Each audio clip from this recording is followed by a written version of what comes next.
ಆತ್ಮೀಯ H16 news ಅರ್ಥಾತ್ ತಿ ಸೀತಾರಾಮ್ ನ್ಯೂಸದ ವೀಕ್ಷಕರೇ, ನಾನು ನಿಮ್ಮವ ಎಂ ಆಯುಧ ಮಲ್ಲಪ್ಪ ಜೊತೆ ಅವರು. ತಾವು ಈಗ ಸುದ್ದಿಗಳ ಲೋಕಕ್ಕೆ ಎಂಟ್ರಿ ಹೊಡಿತಾ ಇದ್ದೀರಿ. ಈ ಸುದ್ದಿಗಳನ್ನು ಪ್ರತಿಯೊಂದು ನೋಡೋ ಜೊತೆಗೆ ನಿಮ್ಮ ಅಭಿಪ್ರಾಯಗಳನ್ನು ಹಂಚ್ತಾ ಇರ್ರಿ. ಯಾಕಂದರೆ ಈ ಸುದ್ದಿಗಳು ನಿಮಗಾಗಿ, ನಿಮ್ಮ ಬದುಕಿಗಾಗಿ, ನಿಮ್ಮ ವೈಚಾರಿಕೆಗಾಗಿ, ನಿಮ್ಮ ತಿಳುವಳಿಕೆಗಾಗಿಯೂ ನಿಮಗೂ ಗೊತ್ತು. ಜೊತೆಗೆ ನಮಗೂ ನಿಮ್ಮೊಂದಿಗೆ ಇದೊಂದು ಮಾತಾಡುವಂಥ ಜೊತೆಗೆ ಸುದ್ದಿಗಳನ್ನು ಬಿಡುವಂಥ ಕೆಲಸ. ಈ ಕೆಲಸದಲ್ಲಿ ನಾವು ನಿಮ್ಮೊಂದಿಗಿದ್ದೀವಿ ಅಂತ ಹೇಳ್ತಾ ನೋಡ್ತಾ ಇರಿ ಸುದ್ದಿಗಳನ್ನು.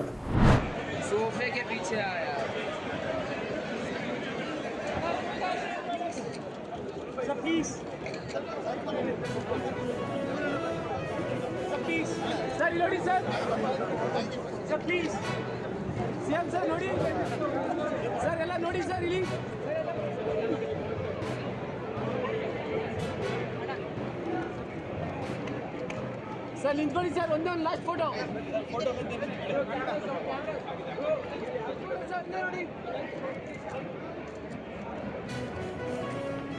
ಸರ್.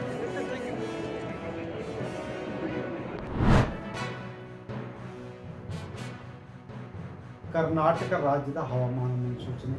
ನಾನು CS ಪಾಟೀಲ್, ವಿಜ್ಞಾನಿ, ಹವಾಮಾನ ಇಲಾಖೆ, ಬೆಂಗಳೂರು. ನಾನು ಮುಂದಿನ 7 ದಿನಗಳವರೆಗೆ ಕರ್ನಾಟಕ ರಾಜ್ಯದ ಹವಾಮಾನ ಮುನ್ಸೂಚನೆಯನ್ನು ಸಂಕ್ಷಿಪ್ತವಾಗಿ ವಿವರಿಸುತ್ತೇನೆ. ಇಂದು ಕರ್ನಾಟಕ ರಾಜ್ಯಾದ್ಯಂತ ಕೆಲವು ಕಡೆ ಮಾತ್ರ ಹಗುರವಾಗಿ ಮಳೆಯಾಗಿದೆ. ಪ್ರಮುಖವಾಗಿ ಯಲಬುರ್ಗಾ, ಕೊಪ್ಪಳ ಜಿಲ್ಲೆಯಲ್ಲಿ 1 ಸೆಂಟಿಮೀಟರ್ ಹಾಗೂ ಬೀದರ್ನಲ್ಲಿ ಕೂಡ 1 ಸೆಂಟಿಮೀಟರ್ ಮಳೆಯಾಗಿದೆ. ಈಗಿರುವ ಹವಾಮಾನದ ಸಿನಾಪ್ಟಿಕ್ ಸ್ಥಿತಿ ಏನೆಂದರೆ, ಟ್ರಫ್ ವಿದರ್ಭದಿಂದ ಉತ್ತರ ಒಳನಾಡಿನವರೆಗೆ ಇದ್ದು ಅದು 1.5 ಕಿಲೋಮೀಟರ್ ಎತ್ತರದವರೆಗೆ ಇದೆ. ಇದರ ಪ್ರಭಾವದಿಂದ ಕರ್ನಾಟಕ ರಾಜ್ಯಾದ್ಯಂತ ಜೂನ್ 7 ಹಾಗೂ 8ರಂದು ಕೆಲವು ಕಡೆ ಮಾತ್ರ ಹಗುರವಾಗಿ ಮಳೆಯಾಗಿ ಹೆಚ್ಚಿನ ಸಾಧ್ಯತೆ ಇತ್ತು. ಜೂನ್ 9ರಿಂದ ಜೂನ್ 13ರವರೆಗೆ ವ್ಯಾಪಕವಾಗಿ ಮಳೆಯಾಗಿ ಹೆಚ್ಚಿನ ಸಾಧ್ಯತೆ ಇದೆ. ಕರ್ನಾಟಕ ರಾಜ್ಯಾದ್ಯಂತ ಜೂನ್ 9ರಿಂದ ಮಳೆಯ ವಿಂಗಡಣೆ ಹಾಗೂ ತೀವ್ರತೆ ಅಧಿಕವಾಗುವ ಹೆಚ್ಚಿನ ಸಾಧ್ಯತೆ ಇದೆ. ಬೆಂಗಳೂರಿನಲ್ಲಿ ಜೂನ್ 9ರಿಂದ ಜೂನ್ 13ರವರೆಗೆ ಕೆಲವು ಕಡೆ ಹಗುರದಿಂದ ಸಾಧಾರಣವಾಗಿ ಮಳೆಯಾಗಿ ಹೆಚ್ಚಿನ ಸಾಧ್ಯತೆ ಇದೆ. ಬೆಂಗಳೂರಿನಲ್ಲಿ ಗರಿಷ್ಠ ಉಷ್ಣಾಂಶ ಸುಮಾರು 32 ಡಿಗ್ರಿ ಸೆಲ್ಸಿಯಸ್ ಹಾಗೂ ಕನಿಷ್ಠ ಉಷ್ಣಾಂಶ ಸುಮಾರು 20 ಡಿಗ್ರಿ ಸೆಲ್ಸಿಯಸ್ ಹೆಚ್ಚಿನ ಸಾಧ್ಯತೆ ಇದೆ.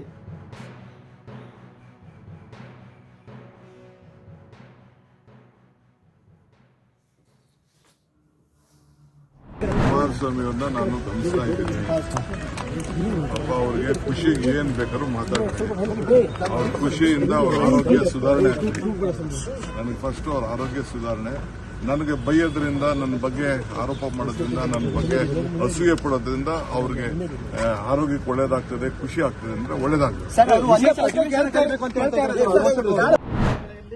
ತೆಂಗಲ್ಲಿ ಎಲ್ಲ ಬಿಳಿ ಸುಳಿ ಬಂದ್ಬಿಟ್ಟಿದೆ. ಅಂದ್ರೆ ಬಿಳಿ ಅದು ಏನಂದ್ರೆ ರೈನೋಸರಸ್ ಬೀಟಲ್ ಅಂತ ಹೇಳ್ತೀವಿ. ಕಪ್ಪ ನಮಗೆ ಕಪ್ಪಾಗಿ ಕಾಣುತ್ತೆ ವಿನಃ ಕಡೆ ಕಂಟ್ರೋಲ್ ಬಂದ್ರೆ ಆ ಮರಿ ಹುಳುಗಳು ಸಣ್ಣ ಸ್ಟೇಜ್ ಅಲ್ಲಿ ಇರ್ತಕ್ಕಂಥದ್ದು ಏನಾದ್ರು ಗೊತ್ತಿಲ್ಲದಂಗೆ ಗೊಬ್ಬರದಲ್ಲಿ ಸ್ಪ್ರೆಡ್ ಆಗ್ತಾ ಹೋಗುತ್ತೆ. ಒಳಗಡೆ ರಸ ಇರುವಂತ ಕೀಟ ಕಣ್ಣಿಗೆ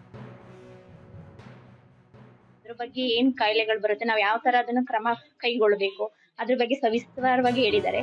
ಈ ತರ ಕಾರ್ಯಕ್ರಮ ಕೃಷಿ ಇಲಾಖೆಯಿಂದ ಇಟ್ಕೊಳ್ಳೋದ್ರಿಂದ ರೈತರಿಗೆ ತುಂಬಾ ಅನುಕೂಲ ಆಗುತ್ತೆ.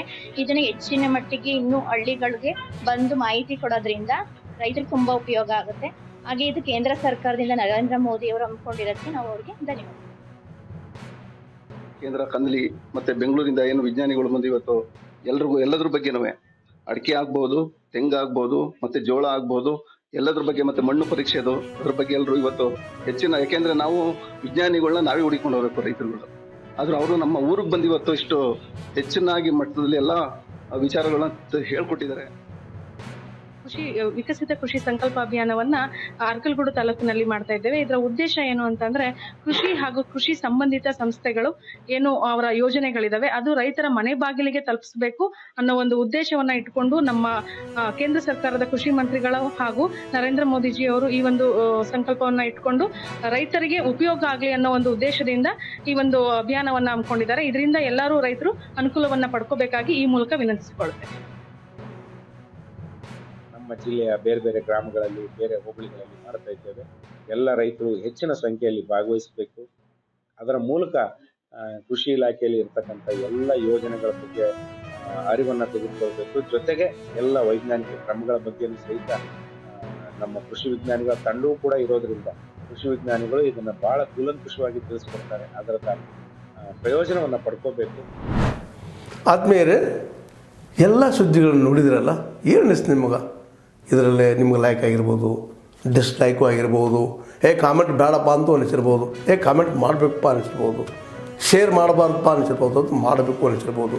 ಏನಾದರೂ ಆಗಲಿ ಶೇರ್ ಮಾಡ್ತಾಯಿರಿ, ಈ ನ್ಯೂಸ್ಗಳನ್ನ ಹಂಚ್ತಾ ಇರಿ, ಜೊತೆಗೆ ಇದಕ್ಕೆ ಸಬ್ಸ್ಕ್ರೈಬ್ ಆಗ್ತಾಯಿರಿ ಅಂತ ಹೇಳ್ತಾ H16 ನ್ಯೂಸ್ ಅರ್ಥಾತ್ ಹೇ ಸೀತಾರಾಮ್, ಇದು ಸತ್ಯದ ಕೈಗೆ ನಡಿ. ವಂದನೆಗಳು.